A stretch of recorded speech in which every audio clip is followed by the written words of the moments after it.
now, it is our privilege to also have with us some candidates who are running for state representative. In State Representative District 66, seated closest to me is Bob Wooley, and next to him is Dennis Kintigh. And these two men are running in that district, and we'll be joined here in just a minute by another candidate who is going to be running in District 63, and that is Jose A. Griego. Jose, nice to have you here with us as well. And what we're going to do is we want to just hit all three of you at once here with the same questions. And so I'll start by allowing you to introduce yourselves. First of all, Bob, you drew the lucky number, so you have 2 minutes to tell us who you are, why you're running, and what kind of good things you're going to do for us. Well, thank you. First of all, I want to thank you, KENW, and the Portales Tribune also for having this forum and allowing us to come and speak to the people here in Roosevelt County. My name is Bob Wooley. I am running for the state representative position in District 66. I am the current incumbent in District 66. The governor appointed me to take the place of Keith Gardner in January of 2011 when he resigned to become her chief of staff.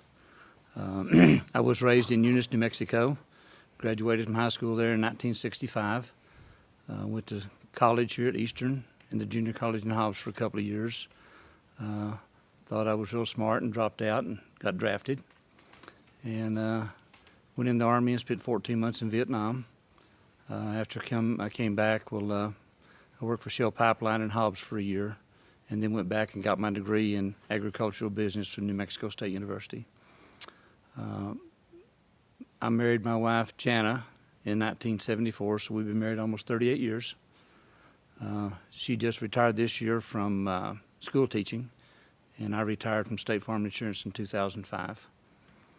I have a lot of experience in the oil field. I started working during the summers when I was in high school, and I currently still work in the oil field as a pipeline inspector. So I have a very good knowledge of what goes on in South New Mexico in the oil field. I've been involved in farming and ranching all my life, so I've got a lot of experience in that, and the experience I have since I worked with State Farm Insurance for 16 years also. I'm very much concerned about the veterans in our state, and I serve on the Military and Veterans Affairs Committee during the interim to help further the lives of our veterans that are coming home. We have two kids, Ryan, 29, that lives in Florida, and our daughter Brittany that lives with her husband on a ranch just east of Roswell. A couple of really beautiful granddaughters. I also had a small welding business for about 10 years, so I was a small business owner also. While I was in Santa Fe, I have to stop now. Okay, that's great. Okay, that was a good 2 minutes. Thank you. And next we're going to have Jose Griego. Jose, tell us about yourself and your candidacy. My name is Jose Agapito Griego. I'm native of Clovis, New Mexico. I'm a father of 4 children, and I have grandchildren. I'm a divorcee. I came back to this area about 6-7 years ago. Spent about 15 years in the El Paso area. And so I retired after 33 years of public school service. My last assignment was with the Rayma Navajo School Board in Pine Hill, New Mexico. And so I came back to Clovis basically because I'm interested in family, and I had a bout with altitude sickness while in Pine Hill. So I'm from the desert, and so I find this climate a lot better. I joined an organization, a global organization, in 1976. I was a volunteer. It was a global organization by the name of the Institute of Cultural Affairs. And while I was in Hereford, Texas, I did community work with a group of people that were trying to help migrants in the old labor camp. And so through the Institute of Cultural Affairs, we made a lot of progress to assist them. And so I went full-time with them back in 1977 and spent 4 years as a volunteer with the Institute of Cultural Affairs, which was headquartered in Chicago, Illinois. Okay. All right. Thank you. And now, Dennis Kintigh. Dennis, tell us about yourself and your candidacy. Thank you, Don. I'm Dennis Kintigh. I was born in Pennsylvania and grew up in Ohio, but I went to college at the University of Arizona in Tucson. My undergraduate degrees are in engineering. I got degrees in aerospace and mechanical engineering while I was there, and I was an Air Force ROTC cadet. Upon graduation, I went active duty with the U.S. Air Force, working in the military space program. When my 4-year commitment was concluded, I went into private industry. But in 1982, at the age of 30, married to Carol and with 2 daughters, I left engineering and became a special agent with the Federal Bureau of Investigation. For the next 24 plus years, I worked as an FBI agent in Los Angeles, Orlando, Florida, Washington, D.C., and in 1992 was transferred to New Mexico and assigned to the Roswell office. I spent the last 14 years of my life in the Roswell office covering the areas of southeastern New Mexico, all the way from Jowl to Cannon, from the reservation, Mescalero Reservation, to the Texas line. I worked this area, but most of you folks don't know me, and I didn't know you because I dealt with a different clientele. After retiring, I went back to my engineering roots, and I worked in the oil patch as a pumper. I had the degrees, but I had no work experience. I'm a member of the Society of Petroleum Engineers, and I believe I might be the only member of the legislature who is such. I was elected to the legislature for the first time in 2008. I was reelected in 2010 without opposition. But because of redistricting, I'm in a different area. I didn't move, the judge moved the boundaries. So now I am running to be your representative here in District 66. Thank you. All right. Thank you. Okay, Bob, you get the first question. You drew first. And the question is, do you support repeal of the law that allows illegal immigrants to receive a New Mexico's driver's license, and why or why not? Yes, sir, I do support that. I've voted to support it every time that it's come up before the legislature. And if it comes up again in the 60-day session in January and I'm there, I will vote to support it again. Giving illegal aliens a driver's license gives them the right to travel the United States with an ID. They can take that license and take it to any other state and trade it for another driver's license, which allows them freedom to go anywhere. I would also hate to find out one day that a terrorist got a license in New Mexico, bombed somewhere, and killed a lot of people, and know that he came through New Mexico to do it. It's a very big security issue, not only for our state, but for the United States. I also don't think that if you're in this country illegally, you have the same rights that we do as a citizen here. So I will again support that issue if it does come up. Okay, thank you. Jose, do you support the repeal of the law that allows illegal immigrants to receive a New Mexico driver's license, and why or why not? No, I will not vote to repeal the right to have a driver's license, and I'll say this.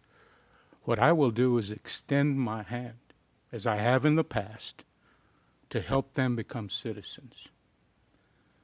I don't want to place obstacles in front of people who want to come into this country and work and make a better place for all of us.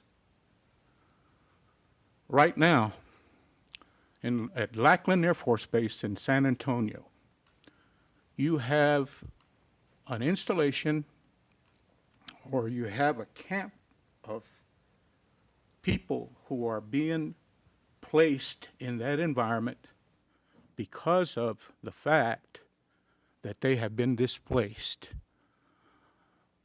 It costs $20,000 to deport an undocumented person. We need to look at this very carefully because we're not going anywhere. We need to find a systematic way to be able to help people who have come here to make a better life. There are some that have other ideas. I don't support that. If they're in trouble, then send them back. But the majority of the people who come here to make our country better, I will support them till they all become citizens of the United States of America. Thank you. All right. Dennis, same question. Do you support the repeal of the law that allows illegal immigrants to receive a New Mexico driver's license, and why or why not? I do support the repeal of giving driver's license to foreign nationals who are not lawfully in the United States. And I believe that's a more accurate term. Not all these individuals are immigrants. Many of these people come here for certain reasons that are temporary in nature, but they want to get their driver's license so they have that identification. In 2006, June of 2006, up the road in Clovis, I arrested a foreign national unlawfully in the United States who was wanted out of Atlanta, Georgia, for the rape of a 12-year-old girl. He had fled Georgia. He was hiding here in New Mexico. Now, I'm not going to tell you he had a New Mexico driver's license, but this is where he had come to. He might have been planning to get one later. I don't know that, and that's supposition. But this happens. This is a serious crime problem, and it is a crime problem. People are here are violating the law, and don't anybody kid you. Being in the United States unlawfully is a criminal offense, not a civil offense. You hear that told a lot. I've been arguably the only legislator who has ever laid hands on a foreign national unlawfully in the United States. I've put handcuffs on them. I treat this seriously because people have been hurt by these people. If they want to be here lawfully, great. Anybody wants to immigrate from anywhere, absolutely. Do it lawfully. You're welcome. You become a citizen, you're on equal standing with me and all my family. I believe that with my heart. But don't break the rules. Come here lawfully. All right. Thank you. Okay, we're gonna just start around backwards, and I'm going to ask you the next question. What can state government do to make our schools better? That's a tough question because the reality is what happens at the home trumps everything that happens in the classroom or the school building. If the home life of that child is in chaos, there's not a teacher who can fix it. My wife was a teacher. My youngest daughter's a teacher. My father was an educator. I'm very concerned about what we do to ensure that discipline exists in the schools. We need to make sure the kids are in the schools. I introduced a bill this last session that would allow local school districts to be directly involved with prosecuting parents for truancy. In other words, if they fail to get their third grader to the classroom, the school district would be able to file charges instead of referring this matter to CYFD and the DA, where it languishes and takes time because the DA is involved with felonies. School districts need to be able to sit down with parents who are failing to do their job and say to them, you get Johnny in school tomorrow or the next day, we're going to file charges. That's one approach I would like to see us pursue. There's additional things we need to look at as far as making sure that there's adequate discipline and protection for the teachers. And we do that, then we can be more effective as educating our children. But we cannot ask teachers to do that which is not possible. We expect a lot, we should. But by golly, they need to have the tools to do the job. All right, thank you. Jose, you're going to be in the middle all the time here. You want to repeat the question for me? Yes, again? I'm going to right now. What can state government do to make our schools better? Well, We cannot legislate learning. Learning cannot be legislated. It has to occur at the local level. School boards and administrators are responsible for the education of children. And I'll say that our children spend 6 hours of prime time in schools. So you are teaching skills for our children that include parenting, relational skills, cognitive skills, psychological well-being skills for our children, and what I called imaginal education, which is the unknown. That's a core curriculum. But we cannot legislate learning. We have to improve the most challenging Department of Education in our state. They have to be accountable for the education of our children in the schools, and we need to make the superintendent and the Board of Education responsible for that process. It requires timing to teach children, and the legislature cannot intervene in that process simply because they have the overall perspective of how to teach that child in that district. So therefore, if we were to promote stopping children from going on to the 3rd grade, you would create a bottleneck, and who would they blame? The legislature. We need to improve education and make the Department of Education accountable for our children's education in local public schools. Thank you. Okay, thank you. Bob, what can state government do to make our schools better? Well, I think the first thing we need to do is give control of our classrooms back to our local educators, the superintendents, the principals, and the teachers. Teachers have no authority in the classroom right now. If you have a teacher that isn't doing a good job, it takes a tremendous amount of time to let them go and replace them. If someone isn't doing a good job, you should be able to let them go, put a teacher in there that is doing a good job. I also agree with Dennis that we have to get parents back involved in our children's educations. I don't know exactly how we're going to do that because so many parents don't want to be involved in it today. They send their kids to school and say, here, you take care of them, you teach them everything. They don't work with them at home as far as a reading program goes or their homework. And I know that there's a lot of kids that are disadvantaged that their parents can't help them very much. And we need to give those kids extra help, I think. We need programs implemented to do that.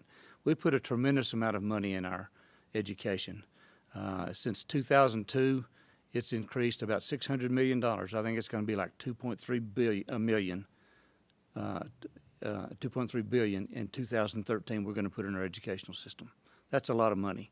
We need to put in the right programs to teach our kids what they need to know to advance them into the next level. But I think that's the main thing, is giving control back to our local schools. Small schools are different than large schools. The principals, the superintendents, the staff wear many different hats in those small schools because they don't have the money to do everything large schools do. So I think helping them increase their budget would also be very beneficial if we can get something done there. All right. Thank you. Thank you. I'm going to turn right around and ask you, what do you think is the purpose of government?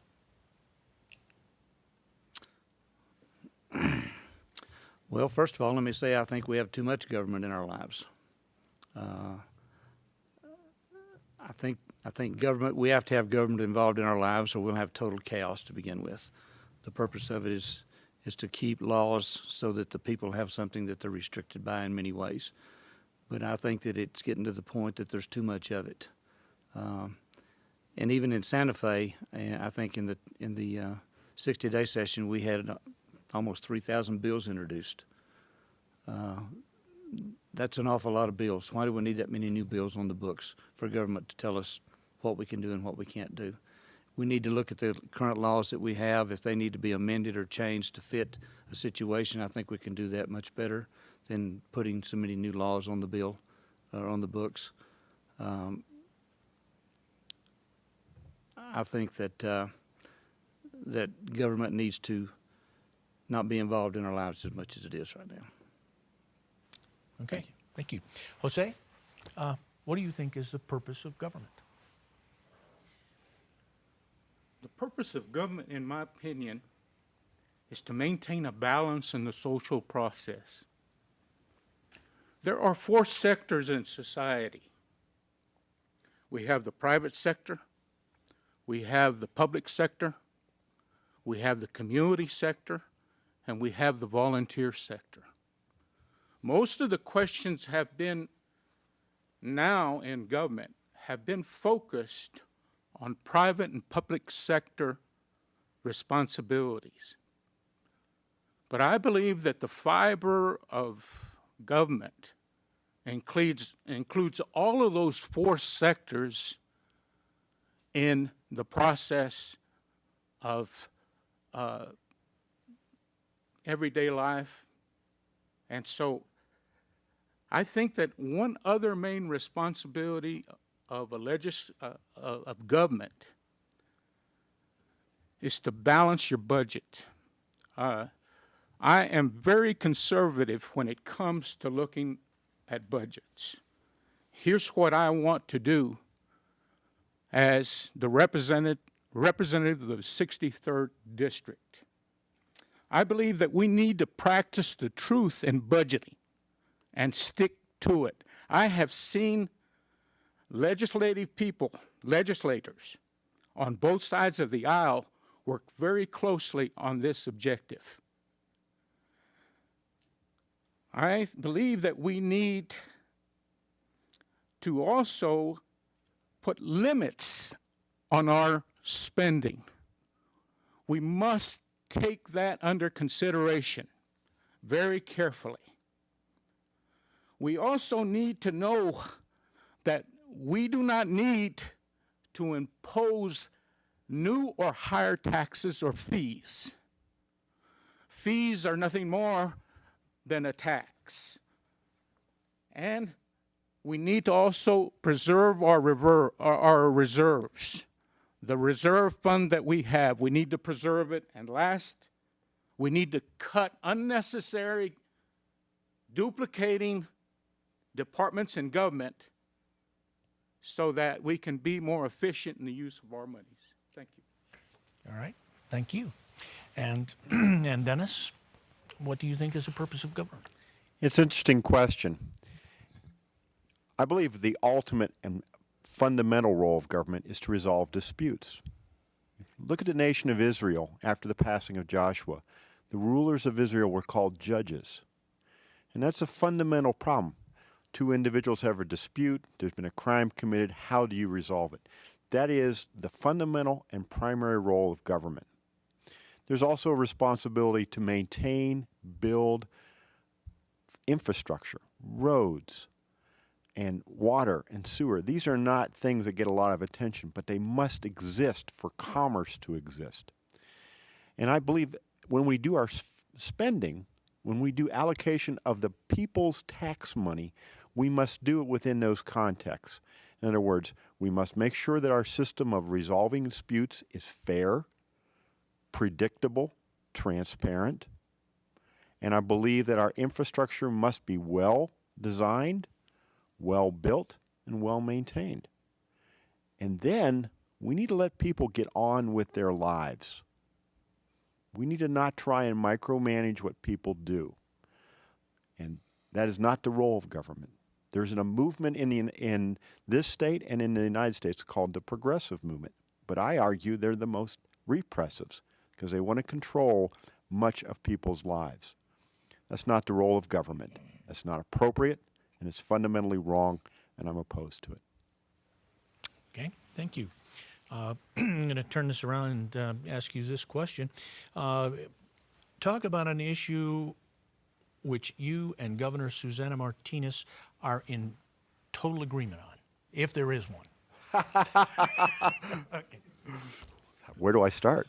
There's so many. We're in total agreement on the issue of the driver's license for foreign nationals who are not here lawfully. But we've already discussed that. The death penalty.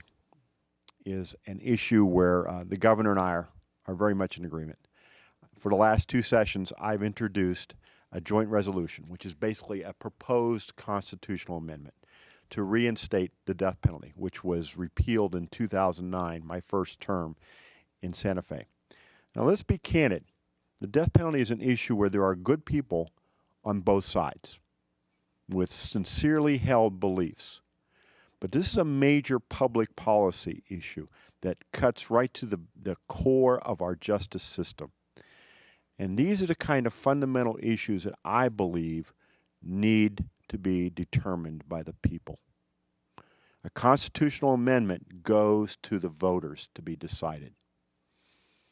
And I will work to continue to have that issue brought forward where all New Mexicans can walk into the voting booth and they can decide this very serious, very important issue dealing with justice.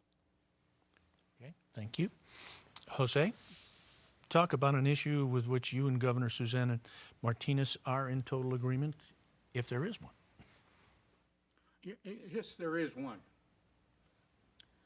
I agree with Governor Martinez when she says that Mitt Romney has it wrong in terms of sending immigrants back and waiting, to be able to process their paperwork to come back into this country. It's like having heart surgery, and you have to function, you have to continue on with your life, and you can't wait. This issue will set us back if we have that mentality of dealing with this issue. I believe that we need practical steps, not very many of them. Simplify it. We don't want amnesty. When you try to assimilate people to the culture of the United States of America, you haven't done it in 400 years since my ancestry came here. So why are you going to ask people from Mexico to assimilate? It's difficult to learn the language. Not only that, the proximity of Mexico allows them to live like their culture. They come and go. I would like to see a smooth transition for the undocumented to become citizens of this country. Get them out of the shadows so that they can share their creativity with the rest of us all in this country. Thank you.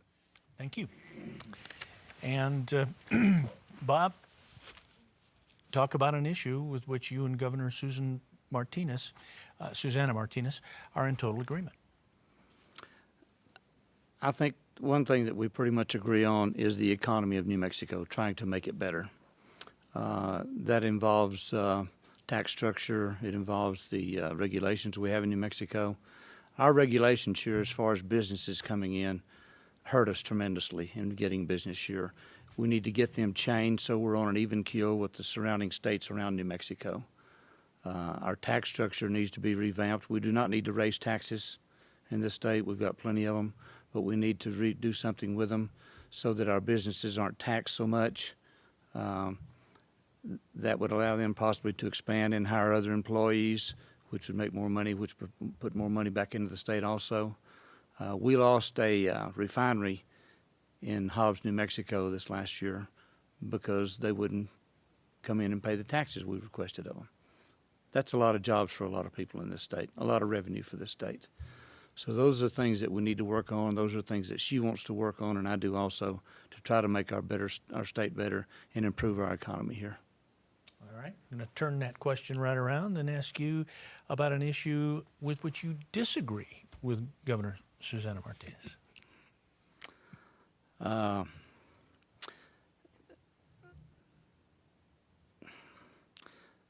We don't actually disagree on it, we've got a little bit of a different opinion in some instances on it, but that'd be the education bill.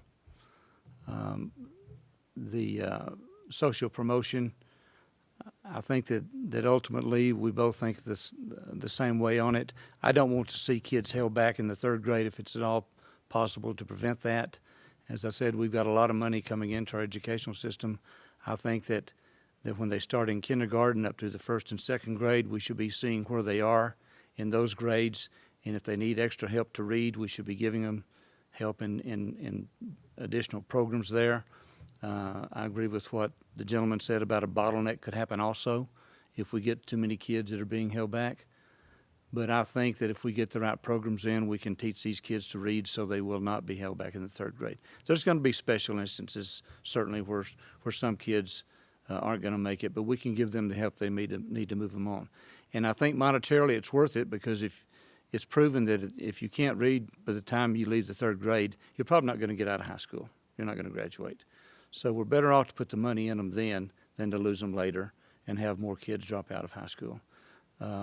As I said, I think fundamentally we agree on the same thing. We want the same effort. They're just going about it in a different way, and I think I would as far as programs go. All right, thank you. Jose, what is an issue on which you disagree with Governor Susana Martinez? Well, there's two of them, but I have to go back and mention the repeal of the driver's license efforts here in New Mexico.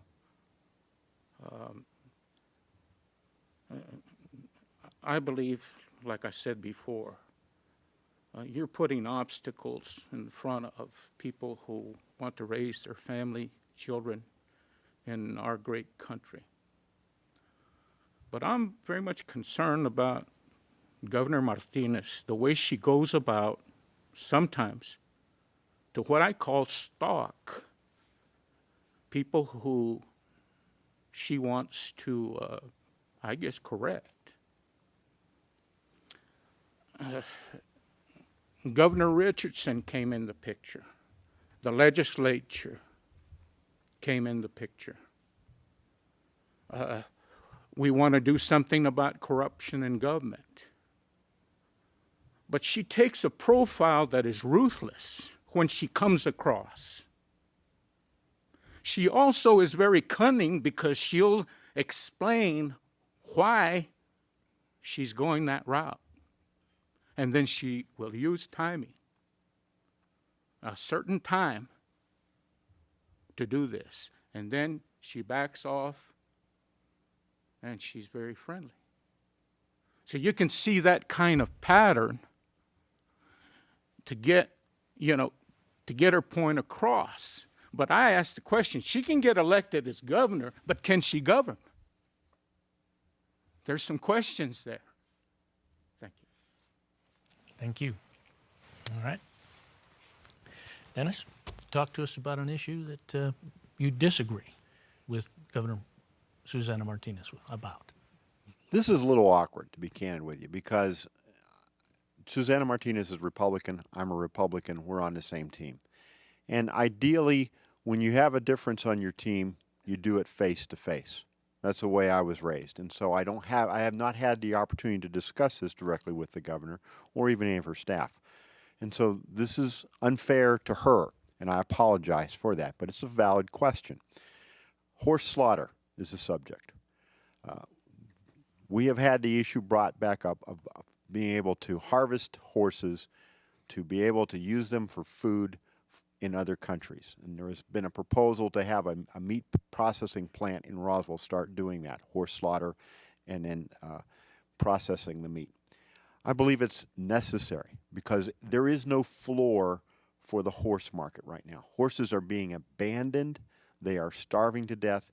They are being treated inhumanely because there is no value to a horse. I know individuals in dealing with horses. I know guys that work in the cattle auction business. And it's unfortunate because good intended people fail to understand the consequences of their actions. People that love horses. And, I'm not an animal person, but I recognize and respect there are people who are closely attached to their animals. But the reality is The way we're going to deal with abandonment and starvation of horses is to reinstate a humane horse slaughter, and it brings jobs as well. Okay. One last question for all of you, and then we'll let you wrap things up. If elected, what is one thing that you would do to save taxpayers money? Where do we start? Saving taxpayers money means not spending it wastefully. All right, this has been one of the hot button issues that I've been involved in since the day I got there. We have in this state a film incentive program. At least that's what they call it. It is in reality a subsidy. A film production company comes in here and makes a movie. For every dollar they spend, the taxpayers give them 25 cents. For every $100, $25. Recently, the movie Avengers, which grossed $1 billion worldwide, got a check from the taxpayers of New Mexico to the tune of $22 million. That's $22 million that was not available to spend on schools, on roads, on courts, on law enforcement. It's $22 million that went into the pockets of movie makers for a 4-month-long production, and it's gone now. I believe the film subsidy is one of the worst things we could have done. It was started under Governor Johnson, but vastly expanded under Governor Richardson. To her credit, Governor Martinez was able to get a cap placed on it in 2011. But the program needs to be phased out. And I have fought for that since I've got up there. I will continue to do so. All right. Thank you. Jose, what is one thing that you would like to do that would save taxpayers money? Well, my district is a multi-county district. It includes 5 counties. So when I said, how am I going to organize my way of thinking to be able to serve my constituents? Here's what I've decided to do. We're going to have community forums in each of the 5 counties. A community forum can be a half a day, or it can be a whole day event to discuss hopes and dreams.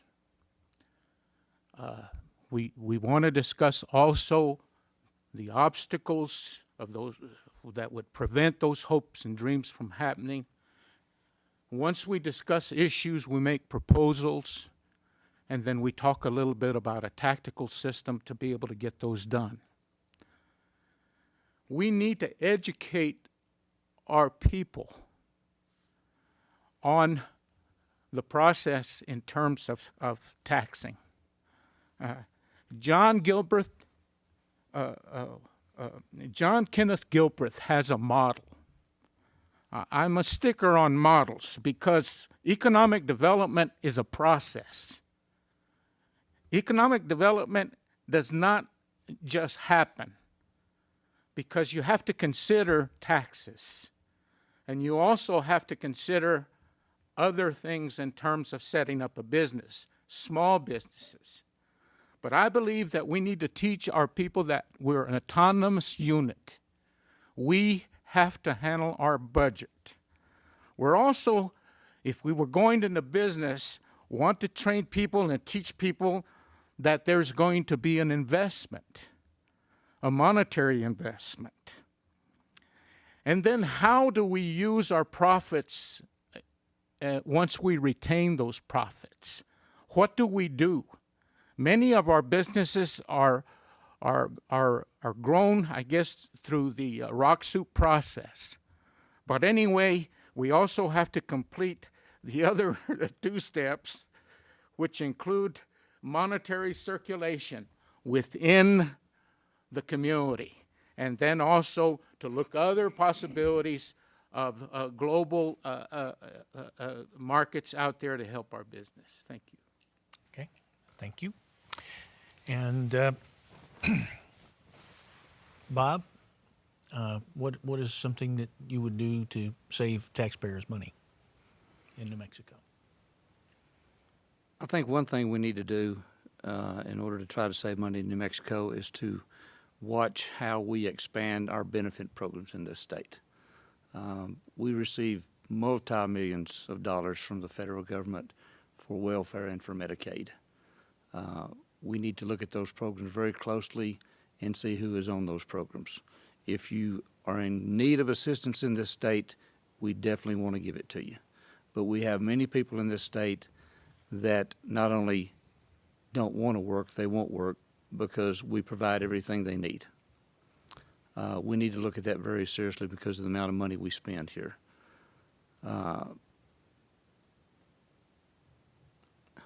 If you're on a program like that and you can work, you need to get a job, and we need to find out who those people are and look at it. They need to be notified. They need to be given a chance to go out and find a job. But if they can't, then we need to take their subsidy away from them, I think. Like I said, people that need help, that's what we're here for. If you've got a mother with a lot of kids out there, a single mom, she needs help, we need to give it to her. Someone that is elderly, they need help, we need to give it to them. But I think that's one place the state could save a lot of money if we looked at that program very closely. All right, thank you. Now I'm going to give each of you gentlemen a chance to give me a 2-minute wrap-up, and Bob, we'll start with you. Thank you. As I said, this was my first term in Santa Fe. I am a very serious conservative Republican with Christian-based values. I am pro-life. I believe in the sanctity of life and marriage. I'm committed to working with Governor Martinez to try to implement the programs she wants to do for this state to move it forward. I think that if the Republicans can gain control of the House this year, we can do things to turn this state around and make it much better, much better. I bring a common sense willingness approach to Santa Fe, I think. I'm willing to listen and talk about things and try to work things out. I've made a lot of friends on the other side of the aisle, and I've learned to work well with a lot of those people over there as far as getting legislation passed. I have a lot of good experience to represent Southeast New Mexico. My experience in the oil field, farming and ranching, insurance, in the dairy industry. I was raised here. I know what makes this part of the state work, and I would very much like to go back up and represent it again.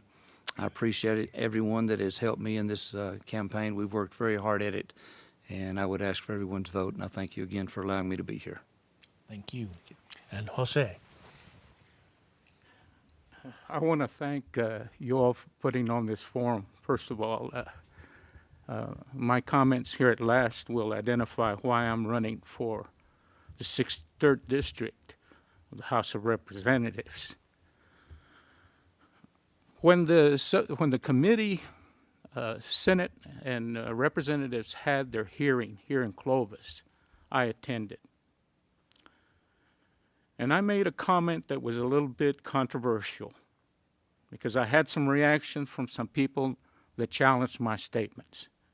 I said that Clovis was segregated along political and economic and social lines.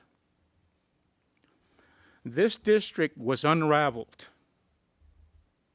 It was unraveled by the powers that be, that they might be interested in political advantage on the east side of New Mexico.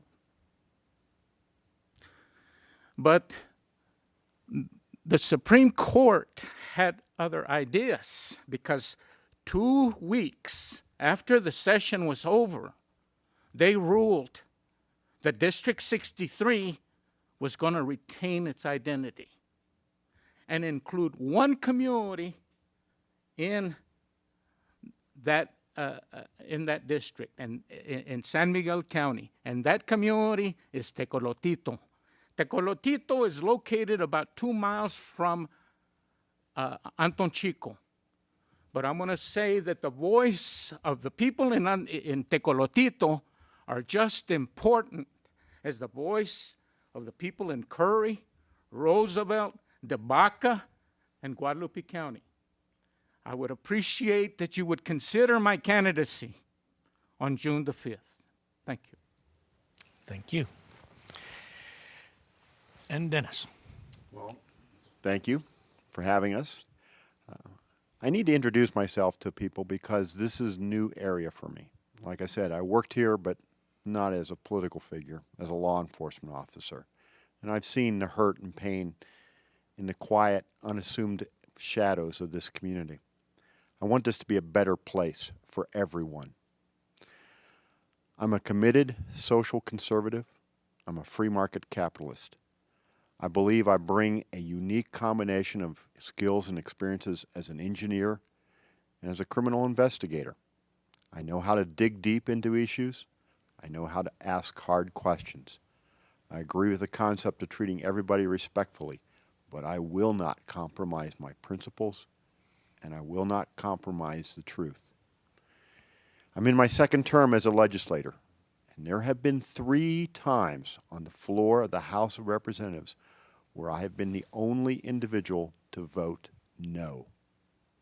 And it's a strange and eerie feeling to look up there and see the only N next to your name. But I do not regret any of those votes. I made them because I felt it was the right thing to do.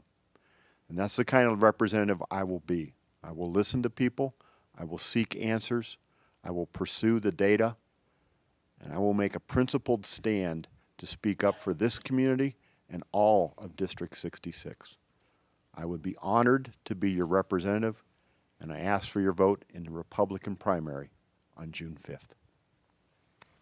Thank you very much. And once again, I want to thank all 3 of you gentlemen for sharing with us and answering these questions. I want to thank the Portales News Tribune for contributing. Before we leave, my point, I just want to clarify for the voters that the districts we've got represented here, District 63, Jose, is pitted against George Dodge, the incumbent. Who was not able to be in here the this Democratic primary, Dennis Kintigh in the Republican, and Bob Wooley in Republican District 66, those 2.